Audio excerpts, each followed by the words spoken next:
ये देखते हैं कि ग्लोबल लेवल पर क्या हो रहा है, खासकर पेरिस एग्रीमेंट के बाद। हाँ, तो पेरिस एग्रीमेंट तो देखिए एक बहुत बड़ा कदम था, ऐतिहासिक था।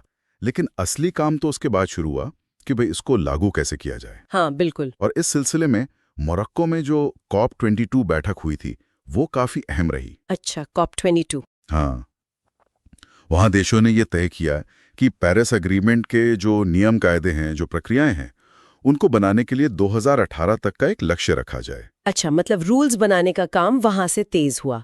किन मुख्य बातों पर फोकस रहा वहां?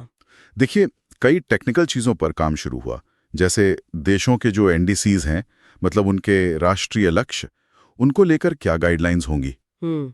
पारदर्शिता कैसे पक्की की जाएगी, मतलब एक ट्रांसपेरेंसी फ्रेमवर्क कैसे बनेगा, सभी देशों की मिलीजुली प्रगति का आकलन, जिसे ग्लोबल स्टॉक टेक कहते हैं, वो कैसे होगा। अच्छा, ग्लोबल स्टॉक टेक। हाँ, फिर टेक्नोलॉजी डेवलपमेंट और ट्रांसफर कैसे होगा, क्लाइमेट चेंज के असर से निपटने की तैयारी यानी अडेप्टेशन, उसे कैसे मजबूत किया जाएगा। हम्म। और ये जो मार्केट बेस्ड या नॉन मार्केट बेस्ड तरीके हैं, उनका इस्तेमाल कैसे होगा, इन सब पर काम शुरू हुआ। ये सब तो मतलब पेरिस एग्रीमेंट को जमीन पर उतारने के लिए बेहद जरूरी कदम लग रहे हैं। बिल्कुल। लेकिन विकासशील देशों के लिए दो मुद्दे हमेशा से बहुत अहम रहे हैं। एक तो क्लाइमेट फाइनेंस और दूसरा लॉस एंड डैमेज। हाँ, बिल्कुल। मतलब जलवायु परिवर्तन से जो नुकसान हो रहा है उसकी भरपाई। जी। उनका क्या हुआ COP22 में? हाँ, ये बहुत ज़रूरी सवाल है।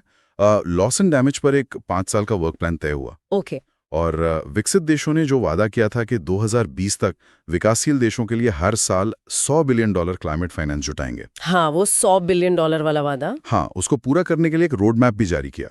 ये पैसा एडेप्टेशन और मिटिगेशन मतलब उत्सर्जन कम करने दोनों के लिए बहुत जरूरी है। और क्या कुछ देशों ने थोड़ी ज्यादा हिम्मत भी दिखाई, मतलब एम्बिशन। बिल्कुल दिखाई। एक ग्रुप है क्लाइमेट वल्नरेबल फोरम। इसमें वो देश हैं जिन पर क्लाइमेट चेंज का सबसे ज्यादा खतरा है। अच्छा, उन्होंने कहा कि भाई हम 2020 से पहले ही अपने NDCs को अपडेट करेंगे और ज्यादा एम्बिशियस बनाएंगे, लंबे समय के लिए लो एमिशन डेवलपमेंट स्ट्रेटजीज बनाएंगे और जल्द से जल्द 100% रिन्यूएबल एनर्जी का लक्ष्य हासिल करेंगे। अरे वाह। तो ये एक तरह से आप कह सकते हैं विकसित देशों पर भी दबाव बनाता है कि वो भी अपनी एम्बिशन बढ़ाएं। तो इसका मतलब ये निकलता है कि पेरिस एग्रीमेंट के बाद दुनिया वाकई इम्प्लीमेंटेशन मोड में आ गई। नियम बन रहे हैं, फाइनेंस और एडेप्टेशन पर फोकस बढ़ रहा है। एग्जैक्टली। और एक और महत्वपूर्ण बात थी COP22 में 2020 में एक फैसिलिटेटिव डायलॉग होना था। Facilitative dialogue. हाँ, इसमें IPCC की जो 1.5 डिग्री सी वार्मिंग पर स्पेशल रिपोर्ट आई थी, हाँ हाँ। और देशों की कलेक्टिव प्रोग्रेस, इन सब का असेसमेंट शामिल होना था। मकसद यही था कि देश अपने NDCs को और ज्यादा एम्बिशियस बनाने के लिए प्रेरित हो। चलिए, ये तो हुई ग्लोबल लेवल की बात। अब जरा भारत पर आते